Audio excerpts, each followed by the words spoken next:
Hello everyone, welcome you all. MSc के अंदर हम डिस्कस कर रहे थे ऑर्गेनोपैलेडियम कंपाउंड के बारे में, जिसमें हमने इससे पहले एक पार्ट कंप्लीट कर लिया है और उसमें हमने डिस्कस किए थे ऑर्गेनोपैलेडियम कंपाउंड से रिलेटेड कुछ पॉइंट्स को, जिसमें आते हैं इंट्रोडक्शन, प्रॉपर्टीज, प्रिपरेशन मेथड। और उसी वीडियो लेक्चर के अंदर हमने कुछ केमिकल रिएक्शंस को भी डिस्कस किया था। अब उसके बाद में हमारे कुछ और केमिकल रिएक्शन रह जाती है, जिसे हम आज के इस वीडियो में कंप्लीट करने वाले हैं। और इसी के साथ में हम यहाँ पर बात करेंगे एप्लीकेशन को लेकर। तो अब हमारी जो नेक्स्ट केमिकल रिएक्शन आती है, ये है cross coupling reaction. Cross coupling reaction की अगर हम बात करें तो यहाँ पर आपको डिफरेंट नेम से क्रॉस कपलिंग रिएक्शन भी देखने को मिलती है, लेकिन उससे पहले हमें पता होना चाहिए कि बेसिक क्रॉस कपलिंग रिएक्शन का क्या मतलब है। तो यहाँ पर बोला गया है कि जो पैलेडियम जीरो कॉम्प्लेक्स होता है, ये कैटालाइज कर सकता है carbon carbon bond formation between aryl vinyl halides sulfonate and a wide range of organometallic reagent। तो ये जो रिएक्शन है ये आपको देखने को मिलती है organometallic reagent, sulfonate, vinyl halide, aryl halide, इन सब के बीच में, जिसके अंदर क्या होता है कार्बन कार्बन बॉन्ड का फॉर्मेशन होता है in the presence of palladium zero complex, जो कि वर्क करता है यहाँ पर एज ए कैटलिस्ट। और इस तरीके की जो रिएक्शंस है ये कहलाती है क्रॉस कपलिंग रिएक्शन। तो ये डेफिनेशन होती है क्रॉस कपलिंग रिएक्शन की। तो यहाँ से हमें ये पता लगता है कि जो क्रॉस कपलिंग रिएक्शन होती है उसमें मेनली फॉर्मेशन होता है कार्बन कार्बन बॉन्ड का। अब यहाँ पर आपको पता लग गया कि क्रॉस कपलिंग रिएक्शन क्या होती है। इसके बाद में अगर हम बात करें इसके रिप्रेजेंटेशन की, तो इस रिएक्शन को हम कुछ इस तरीके से रिप्रेजेंट कर सकते हैं। अब यहाँ पर आपको दो कंपाउंड देखने को मिल रहे हैं, जिसके अंदर ये जो आर पार्ट है ये रिप्रेजेंट करता है ऑर्गेनिक पार्ट को, एम यहाँ पर रिप्रेजेंट कर रहा है मेटल कंटेनिंग कंपाउंड को, और एक्स यहाँ पर काउंटर आयन हो सकता है, जैसे कि हैलाइड एक्सेट्रा यहाँ पर यूज किए जा सकते हैं। तो ये आपको दो कंपाउंड देखने को मिलते हैं, ये रिएक्शन करते हैं पैलेडियम जीरो की प्रेजेंस में, यानी कि यहाँ पर जो पैलेडियम जीरो कॉम्प्लेक्स है ये एज ए कैटलिस्ट यूज किया जा रहा है, और इस रिएक्शन के बाद में आपको ये प्रोडक्ट्स देखने को मिलते हैं। तो इनमें आप देखोगे कि ये वाला जो प्रोडक्ट है इसके अंदर जो दोनों ऑर्गेनिक ग्रुप है वो आपस में बॉन्डेड है, यानी कि यहाँ पर आपको कार्बन कार्बन बॉन्ड का फॉर्मेशन देखने को मिल रहा है। तो इस तरीके की जो केमिकल रिएक्शन है इसे हम बोलते हैं क्रॉस कपलिंग रिएक्शन, जिसके अंदर आपको देखने को मिल रहा है कि जो पैलेडियम जीरो कॉम्प्लेक्स है ये कैटालाइज करता है कार्बन कार्बन बॉन्ड फॉर्मेशन को, जिसके अंदर हम यूज कर सकते हैं इन सभी कंपाउंड्स। अब ये तो बात होती है इस केमिकल रिएक्शन के रिप्रेजेंटेशन की। अब नेक्स्ट पॉइंट आता है हमारा मैकेनिज्म को लेकर। अगर हम क्रॉस कपलिंग रिएक्शन के मैकेनिज्म की बात करें तो इसके मैकेनिज्म के अंदर आपको बेसिकली तीन स्टेप्स देखने को मिलते हैं। फर्स्ट होता है ऑक्सीडेटिव एडिशन, सेकंड होता है ट्रांसमेटिलेशन, और ये जो ट्रांसमेटिलेशन स्टेप है ये स्लो स्टेप होता है। थर्ड जो स्टेप होता है ये है रिडक्टिव एलिमिनेशन। तो मेनली तीन स्टेप आपको देखने को मिलेंगे क्रॉस कपलिंग रिएक्शन के मैकेनिज्म में। अब यहाँ पर होता क्या है, तो इस मैकेनिज्म के अंदर सबसे पहले होता है ऑक्सीडेटिव एडिशन ऑफ हैलाइड, यानी कि यहाँ पर आपको हैलाइड का ऑक्सीडेटिव एडिशन देखने को मिलता है इनिशियल पैलेडियम जीरो फॉस्फेन कॉम्प्लेक्स पर, जिसके बाद में फॉर्मेशन होता है पैलेडियम जीरो स्पीसीज का। अब उसके बाद में नेक्स्ट स्टेप आता है जो कि है ट्रांसमेटिलेशन। ट्रांसमेटिलेशन की स्लो स्टेप है, जिसमें आपको देखने को मिलेगा कि जो न्यूक्लियोफाइल होता है इसका ट्रांसफर होता है ऑर्गेनोमेटेलिक रिएजेंट के मेटल से पैलेडियम पर, और यहाँ पर जो काउंटर आयन यानी कि जो एक्स वाला पार्ट है ये मूव हो जाता है अपोजिट डायरेक्शन के अंदर। फिर उसके बाद में आता है हमारा थर्ड स्टेप, जिसके अंदर आपको देखने को मिलेगा कि जो नया पैलेडियम सेकंड कॉम्प्लेक्स बना था उसके ऊपर आपको दो ऑर्गेनिक लिगेंड्स लगे हुए दिखाई देंगे, और ये चले जाते हैं रिडक्टिव एलिमिनेशन के अंदर। जब इस कॉम्प्लेक्स का रिडक्टिव एलिमिनेशन होता है तो उसके बाद में हमें मिलता है कपल्ड प्रोडक्ट, और इसी के साथ में ये जो पैलेडियम जीरो कॉम्प्लेक्स है ये फिर से रीजनरेट हो जाता है। इसी मैकेनिज्म को हम यहाँ पर समझेंगे डायग्राम की हेल्प से, ताकि आपको थोड़ा और अच्छे से इसका मैकेनिज्म समझ आ जाए। तो ये हमारा है पैलेडियम जीरो कॉम्प्लेक्स। इसको हमने ट्रीट किया है हैलोजन कंटेनिंग कंपाउंड के साथ में, जिसमें हम यहाँ पर ले सकते हैं एरिल या विनाइल हैलाइड। अब जब इस कंपाउंड को हम ट्रीट करते हैं इस कॉम्प्लेक्स के साथ में, तो यहाँ पर होता है ऑक्सीडेटिव एडिशन। ऑक्सीडेटिव एडिशन के अंदर क्या होता है, यहाँ पर ये जो कार्बन है और ये जो हैलोजन है इसके बीच में आपको इस पैलेडियम का इंसर्शन देखने को मिलता है, और उसके बाद में फॉर्मेशन होता है हमारे पास इस तरीके कंपाउंड का। अब जब हमारे पास ये कंपाउंड बच जाता है तो उसके बाद में आता है हमारा सेकंड स्टेप जो कि है ट्रांसमेटिलेशन। ट्रांसमेटिलेशन के अंदर क्या होता है, यहाँ पर आता है आर एम। आर यहाँ पर ऑर्गेनिक पार्ट को रिप्रेजेंट करता है, एम यहाँ पर रिप्रेजेंट करता है मेटल कंटेनिंग कंपाउंड। अब ये जो अब ये जो कंपाउंड है ये आता है और इसके साथ में रिएक्शन करते हैं, जिसके अंदर होता है ट्रांसमेटिलेशन। ट्रांसमेटिलेशन के अंदर क्या होता है, ये जो आर है ये जाकर इस पैलेडियम के साथ में बॉन्ड बना लेता है, और ये जो एक्स है ये आकर इस एम के साथ में बॉन्ड बना लेता है, और यहाँ से एम एक्स रिमूव हो जाता है, और हमारे पास जो कॉम्प्लेक्स बनता है वो कुछ इस तरीके से बनता है। अब ये जो हमारे पास कॉम्प्लेक्स बना है इसमें आप देखोगे जो पैलेडियम है इसके प्लस टू ऑक्सीडेशन स्टेट है, और इसके साथ में दो ऑर्गेनिक पार्ट लगे हुए हैं। अब ये वाला जो कॉम्प्लेक्स है ये शो करेगा रिडक्टिव एलिमिनेशन। जब इसका रिडक्टिव एलिमिनेशन हो जाता है तो ये कन्वर्ट हो जाता है इस तरीके के कंपाउंड में, और यहाँ पर फिर से जो पैलेडियम कॉम्प्लेक्स है इसका रीजनरेशन हो जाता है, और ये जो साइकिल है ये इस तरीके से चलता रहता है। तो इस तरीके से मैकेनिज्म शो किया जाता है क्रॉस कपलिंग रिएक्शन के अंदर। तो आई होप अब आपको यहाँ से क्रॉस कपलिंग रिएक्शन का मैकेनिज्म अच्छे से समझ आ गया होगा। अब इसी के साथ यहाँ पर एक पॉइंट बोला गया है कि इस रिएक्शन के अंदर हम जो RX ले रहे हैं, यानी कि ये वाला जो कंपाउंड ले रहे हैं, ये हमें इस तरीके से लेना चाहिए कि यहाँ पर आपको sp3 हाइब्रिडाइज्ड कार्बन के साथ में कोई भी बीटा हाइड्रोजन लगा हुआ दिखाई ना दे। तो इस तरीके का जो कंपाउंड है उसे हमें यहाँ पर यूज करना चाहिए। अब जैसे कि हमने बात की थी कि जो क्रॉस कपलिंग रिएक्शंस होती है वो आपको डिफरेंट नेम से देखने को मिलती है। तो अब हम डिस्कस करने वाले हैं कुछ इंपॉर्टेंट क्रॉस कपलिंग रिएक्शन को, जिसमें हमारी पहली केमिकल रिएक्शन आती है, यानी कि क्रॉस कपलिंग रिएक्शन आती है। इसका नाम है स्टीले रिएक्शन। स्टीले रिएक्शन की अगर हम बात करें तो यहाँ पर बोला गया है कि जो स्टीले रिएक्शन होती है ये एक क्रॉस कपलिंग रिएक्शन है, जिसमें ऑर्गेनोमेटेलिक कंपाउंड का यूज किया जाता है। और यहाँ पर जिस ऑर्गेनोमेटेलिक कंपाउंड का यूज किया जाता है उसमें आते हैं एल्किनिल ट्राई एल्किल या फिर एल्किनिल ट्राई एल्किल स्टेनिन, यानी कि बेसिकली यहाँ पर बात की जा रही है ऑर्गेनोटिन कंपाउंड की। फिर इसके बाद में बोला गया है कि ये जो रिएक्शन है ये होती है in the presence of tetrakis triphenyl phosphine palladium के प्रेजेंस में with vinyl and aryl triflate, यानी कि यहाँ पर आपको दो तरीके के कंपाउंड्स देखने को मिलेंगे। एक होगा ऑर्गेनोमेटेलिक कंपाउंड, जो कि यहाँ पर बात की जा रही है ऑर्गेनोटिन कंपाउंड की, और ये रिएक्शन करेगा विनाइल या एरिल ट्राइफ्लेट के साथ में in the presence of tetrakis triphenyl phosphine palladium के, जिसके बाद में आपको यहाँ पर क्रॉस कपलिंग रिएक्शन देखने को मिलेगी और फॉर्मेशन होगा कोरस्पोंडिंग प्रोडक्ट। अब यहाँ पर बोला गया है कि जब ये रिएक्शन ट्राइफ्लेट के साथ में करवाई जाती है तो इस रिएक्शन को करवाया जाता है NaCl के प्रेजेंस में, यानी कि जब हम इस रिएक्शन के अंदर ट्राइफ्लेट का यूज करेंगे तो वहां पर हमें रिएक्शन मिक्सचर के अंदर लिथियम क्लोराइड का यूज करना पड़ेगा। तो ये पॉइंट होता है स्टीले रिएक्शन को लेकर, और इसी के एग्जांपल्स आपको यहाँ पर देखने को मिल रहे हैं। ये दोनों जो एग्जांपल है ये शो करते हैं स्टीले रिएक्शन को, जिसके अंदर यहाँ पर यूज किए गए हैं विनाइल या एरिल ट्राइफ्लेट, और इनको ट्रीट किया गया है ऑर्गेनोटिन कंपाउंड के साथ में। ये यहाँ पर आपको इनकी रिएक्शन कंडीशंस देखने को मिल रही है, जिसके बाद में ये शो करते हैं क्रॉस कपलिंग रिएक्शन, और पर्टिकुलरली इस क्रॉस कपलिंग रिएक्शन का नाम है स्टीले रिएक्शन, जिसके बाद में आपको इस तरीके के कॉरस्पॉन्डिंग प्रोडक्ट्स का फॉर्मेशन देखने को मिलता है। तो जब आप इन दोनों प्रोडक्ट में देखोगे तो यहाँ पर आपको कार्बन कार्बन बॉन्ड का फॉर्मेशन देखने को मिल जाएगा। जैसे कि यहाँ पर अगर हम देखें तो ये वाला जो पार्ट है ये रिमूव हो चुका है, और यहाँ पर आपको कार्बन कार्बन बॉन्ड का फॉर्मेशन देखने को मिलेगा। इसी तरीके से यहाँ पर भी ये वाला पार्ट रिमूव होकर यहाँ पर कार्बन कार्बन बॉन्ड का फॉर्मेशन हो जाता है।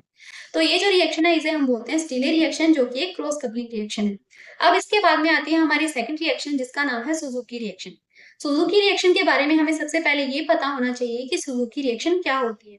तो यहाँ पर बोला गया है कि ये एक palladium catalysed cross coupling reaction है, जिसमें आपको कार्बन कार्बन बॉन्ड का फॉर्मेशन देखने को मिलेगा by reacting an organoboron compound with organic halide और ट्राइफ्लेट्स। तो यहाँ पर क्या किया जाता है, सुजुकी रिएक्शन के अंदर ऑर्गेनिक हैलाइड या ट्राइफ्लेट का यूज किया जाता है, जिसे हम ट्रीट करेंगे ऑर्गेनोबोरोन कंपाउंड के साथ में, और उसके बाद में ये जो रिएक्शन होती है ये होती है पैलेडियम कैटलिस्ट के प्रेजेंस में। और जब हमारा प्रोडक्ट बनेगा तो उसमें आपको कार्बन कार्बन बॉन्ड का फॉर्मेशन देखने को मिल जाएगा। तो यहाँ पर आप देखोगे कि ये हमने लिया है ऑर्गेनिक हैलाइड, और इसको हमने ट्रीट किया है ऑर्गेनोबोरोन कंपाउंड के साथ में, और उसके बाद में आपको ये प्रोडक्ट देखने को मिलेगा जिसमें कि आपको कार्बन कार्बन बॉन्ड का फॉर्मेशन देखने को मिल जाएगा। तो ये जो रिएक्शन है इसे हम बोलेंगे सुजुकी रिएक्शन। नेक्स्ट हम बात करते हैं हमारी अगली क्रॉस कपलिंग रिएक्शन की। अगली जो हमारी क्रॉस कपलिंग रिएक्शन है इसका नाम है सोनोगा-शिरा रिएक्शन। सोनोगा-शिरा रिएक्शन की अगर हम बात करें तो सबसे पहले हम जानेंगे इसकी डेफिनेशन के बारे में। यहाँ पर बोला गया है कि जो कपलिंग होती है टर्मिनल एल्काइंस की विद एरिल या vinyl halide in the presence of palladium zero complex, तो ऐसे रिएक्शन को हम बोलते हैं सोनोगा-शिरा रिएक्शन। अब ये जो रिएक्शन है ये होती है कॉपर आयोडाइड के प्रेजेंस में, जो कि यहाँ पर यूज किया जाता है एज अ को-कैटलिस्ट। और अगर हम बात करें रिएक्शन मीडियम की तो ये आपको बेसिक देखने को मिलता है। तो यहाँ से हमें पता लगा कि सोनोगा-शिरा रिएक्शन के अंदर क्या होता है। यहाँ पर हम दो कंपाउंड लेते हैं, एक होता है टर्मिनल एल्काइन और दूसरा हो सकता है एराइल या विनाइल हैलाइड्स।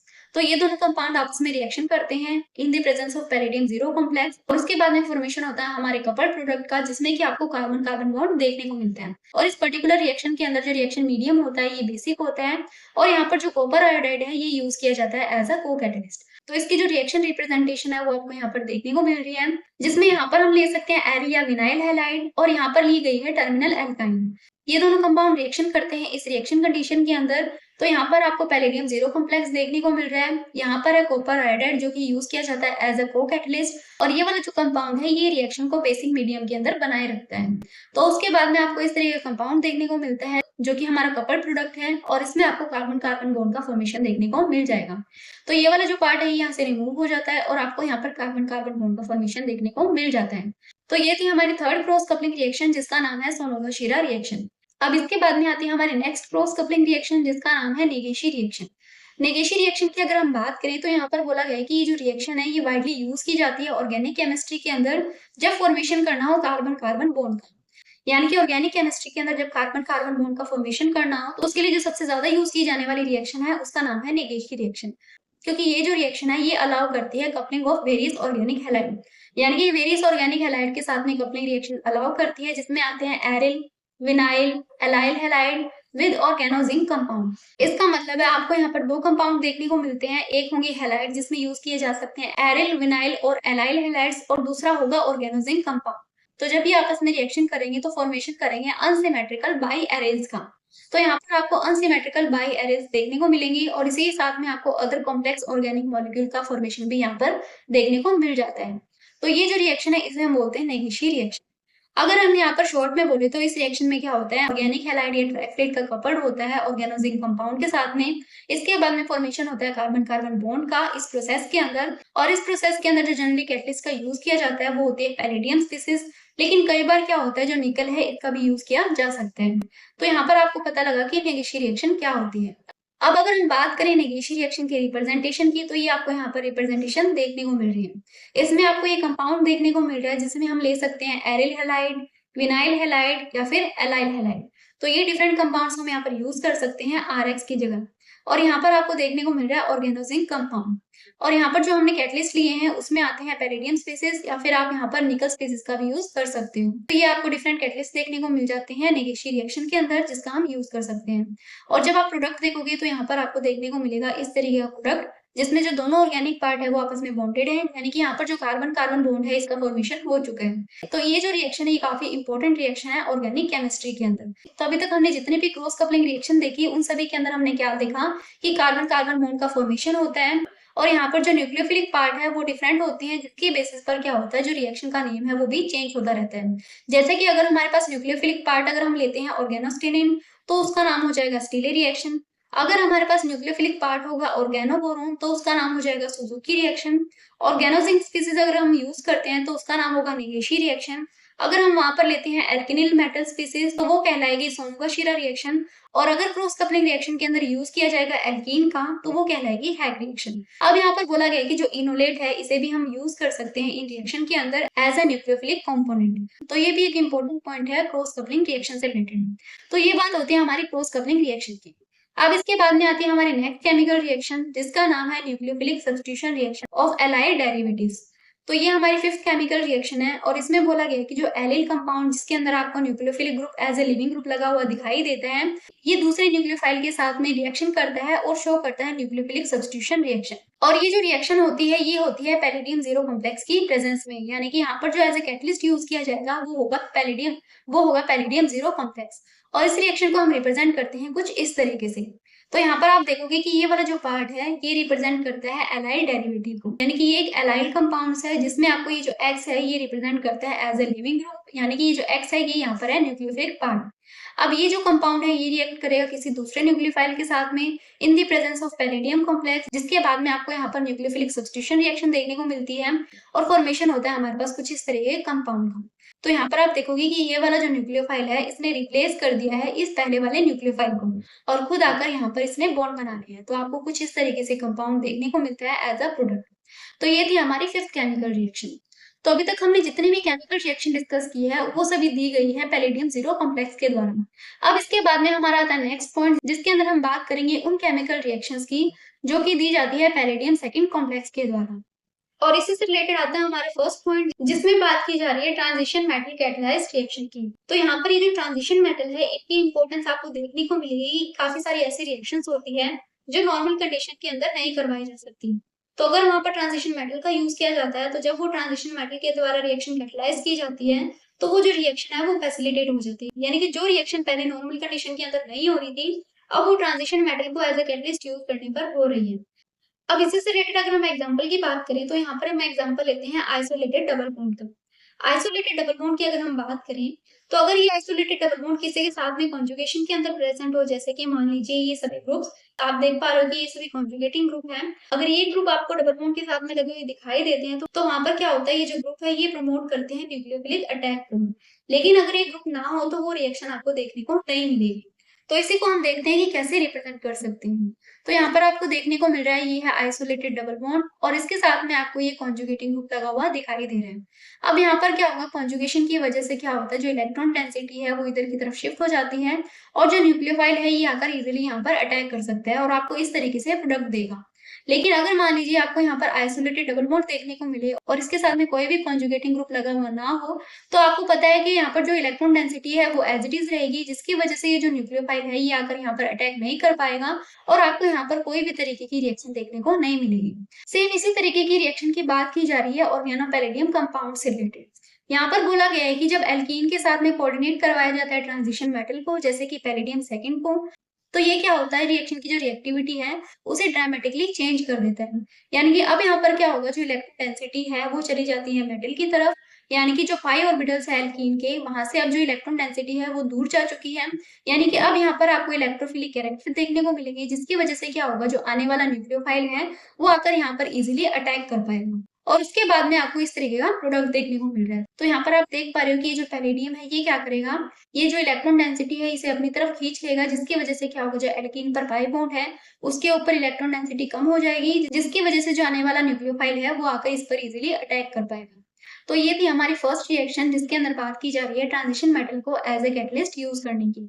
अब इसके बाद में आती है हमारी सेकंड केमिकल रिएक्शन, जिसका नाम है वेकर रिएक्शन। वेकर रिएक्शन की अगर हम बात करें कि वेकर रिएक्शन क्या होती है, तो इसमें आपको ऑक्सीडेशन देखने को मिलता है इथीन का to ethanol by oxygen and a solution of palladium second salt in aqueous hydrochloric acid. तो यहाँ पर आपको देखने को मिलेगा जो इथीन है इसका ऑक्सीडेशन होता है और ये कन्वर्ट हो जाती है एथेनॉल के अंदर। और ये जो रिएक्शन है ये होती है ऑक्सीजन के प्रेजेंस में। साथ में यहाँ पर यूज किया जाता है एक्वस हाइड्रोक्लोरिक एसिड के अंदर पैलेडियम सेकंड सॉल्ट का। ये एक इंपॉर्टेंट इंडस्ट्रियल प्रोसेस है जिसे हम बोलते हैं वेकर रिएक्शन। अब यहाँ पर क्या होता है, जो पैलेडियम सेकंड है ये तो रिड्यूस होता रहता है, लेकिन ये जो रिएक्शन है ये कैटलाइज करवाई जाती है कॉपर सेकंड क्लोराइड के द्वारा। तो यहाँ पर क्या होता है, इस रिएक्शन के अंदर कॉपर सेकंड क्लोराइड का एडिशन करवाया जाता है as a catalyst in the presence of air या ऑक्सीजन। और यहाँ पर जो पैलेडियम है ये क्या होता है, कंटिन्यूअसली रीऑक्सीडाइज होता रहता है पैलेडियम सेकंड के अंदर। तो यहाँ पर आप इस रिएक्शन के डिफरेंट स्टेप्स देख सकते हो जो कि आपको यहाँ पर देखने को मिल रहे हैं। अब यहाँ पर बोला गया कि ये जो वेकर रिएक्शन है ये मोस्ट यूज की जाती है ऑक्सीडेशन ऑफ टर्मिनल एल्कीन्स के लिए। तो यहाँ पर क्या होता है, जब हमें ऑक्सीडेशन करवाना हो टर्मिनल एल्कीन्स का मिथाइल मिथाइल कीटोन्स के अंदर, तब हम वहां पर यूज करेंगे वेकर रिएक्शन का। अब यहाँ पर बोला गया है कि जो कन्वर्जन होता है टर्मिनल एल्कीन का मिथाइल कीटोन के अंदर, ये काफी ज्यादा यूजफुल ट्रांसफॉर्मेशन है ऑर्गेनिक सिंथेसिस के अंदर।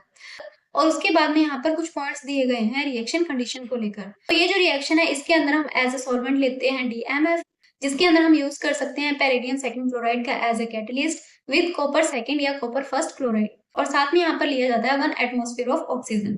अब यहाँ पर बोला गया है कि जो कॉपर फर्स्ट क्लोराइड है ये नॉर्मली प्रेफर किया जाता है क्योंकि ये अवॉइड करता है फॉर्मेशन ऑफ क्लोरिनेटेड कीटोन्स। यानी कि जो कॉपर फर्स्ट क्लोराइड है ये अवॉइड करता है साइड प्रोडक्ट के फॉर्मेशन को, इसलिए इसे प्रेफर किया जाता है। अब यहाँ पर बोला गया है कि काफी सारे आपको ऐसे फंक्शनल ग्रुप देखने को मिलेंगे जिसके लिए जो रिएक्शन होती है सिलेक्टिव होती है। यानी कि यहाँ पर आपको देखने को मिलेगा कि जो टर्मिनल एल्कीन है इसका ऑक्सीडेशन होता है अगर उस कंपाउंड के अंदर आपको डाई या ट्राई सब्स्टिट्यूटेड एल्कीन देखने को मिलती है। यानी कि ऐसा कंपाउंड जिसके अंदर आपको 2 या 3 डबल बॉन्ड देखने को मिलते हैं, और अगर हम वहां पर वेकर रिएक्शन करवाते हैं तो उस वेकर रिएक्शन के अंदर क्या होगा, जो टर्मिनल एल्कीन है इसका ऑक्सीडेशन होगा और वो कन्वर्ट हो जाएगी कीटोन के अंदर। अब इससे रिलेटेड अगर हम एग्जांपल की बात करें तो यहाँ पर आपको 2 एग्जांपल देखने को मिल रहे हैं। दोनों ही एग्जांपल में आप देखोगे कि जो टर्मिनल एल्कीन है इसका ऑक्सीडेशन होता है और ये कन्वर्ट हो जाती है कीटोन के अंदर। तो सबसे पहले हम देखते हैं ये वाला कंपाउंड। इस कंपाउंड में आप देख रहे हो एक हमारे पास ये डबल बॉन्ड है और ये डबल बॉन्ड है। इन दोनों डबल बॉन्ड के अंदर आपको ये टर्मिनल डबल बॉन्ड देखने को मिल रहा है। तो जब हम इसकी रिएक्शन करवाते हैं और यहाँ पर वेकर रिएक्शन वाली कंडीशन लेते हैं तो उसके बाद में यहाँ पर आपको ऑक्सीडेशन देखने को मिलता है टर्मिनल एल्कीन का। तो यहाँ पर आप देख पा रहे हो कि जहाँ पर पहले एल्कीन था अब यहाँ पर कार्बोनिल ग्रुप आ चुका है, लेकिन इस कंपाउंड के अंदर जो इंटरनल एल्कीन थी वो एज इट इज लगी हुई है। इसी तरीके से जो सेकंड एग्जांपल है इसमें आप देखोगे ये वाले जो टर्मिनल एल्कीन है इसका ऑक्सीडेशन हो जाता है और ये अपने कॉरेस्पॉन्डिंग कीटोन के अंदर कन्वर्ट हो जाती है, जबकि ये वाली जो एल्कीन है ये एज इट इज लगी हुई है। तो इन एग्जांपल से आप समझ सकते हो कि जब कंपाउंड के अंदर 2 या 3 डबल बॉन्ड प्रेजेंट हो तो वेकर रिएक्शन होती है टर्मिनल एल्कीन पर। तो ये थी हमारी केमिकल रिएक्शंस ऑर्गेनोपैलेडियम कंपाउंड से रिलेटेड। अब इसके बाद में आता है हमारा नेक्स्ट पॉइंट जो कि है एप्लीकेशन का। एप्लीकेशन की अगर हम बात करें तो जैसे कि अभी हमने डिस्कस की थी काफी सारे क्रॉस कपलिंग रिएक्शन। तो क्रॉस कपलिंग रिएक्शन के अंदर आप देखते हो कि कार्बन कार्बन बॉन्ड का फॉर्मेशन होता है। इसी तरीके से आपको काफी सारी ऐसी भी रिएक्शन देखने को मिल जाएगी जिसमें कि नाइट्रोजन और कार्बन बॉन्ड का भी फॉर्मेशन होता है। इन सभी रिएक्शन को यूज कर सकते हैं सिंथेसिस ऑफ हेटेरोसाइकिल्स, यानी कि हम इससे हेटेरोसाइकिल्स का भी सिंथेसिस कर सकते हैं। मेडिकल केमिस्ट्री के अंदर भी आपको इसकी एप्लीकेशन देखने को मिल सकती है और साथ में हम इसका यूज कर सकते हैं नेचुरल प्रोडक्ट्स के अंदर। तो ये आपको डिफरेंट एप्लीकेशन देखने को मिलेगी ऑर्गेनोपेरिडियम कंपाउंड से रिलेटेड। तो ये था आज का हमारा वीडियो लेक्चर जिसमें हमने डिस्कस किया ऑर्गेनोपेरिडियम कंपाउंड के बारे में। इसी के साथ हमारा जो ऑर्गेनोपेरिडियम कंपाउंड है ये भी कंप्लीट होता है। तो इस वीडियो के लिए इतना ही। Thank you.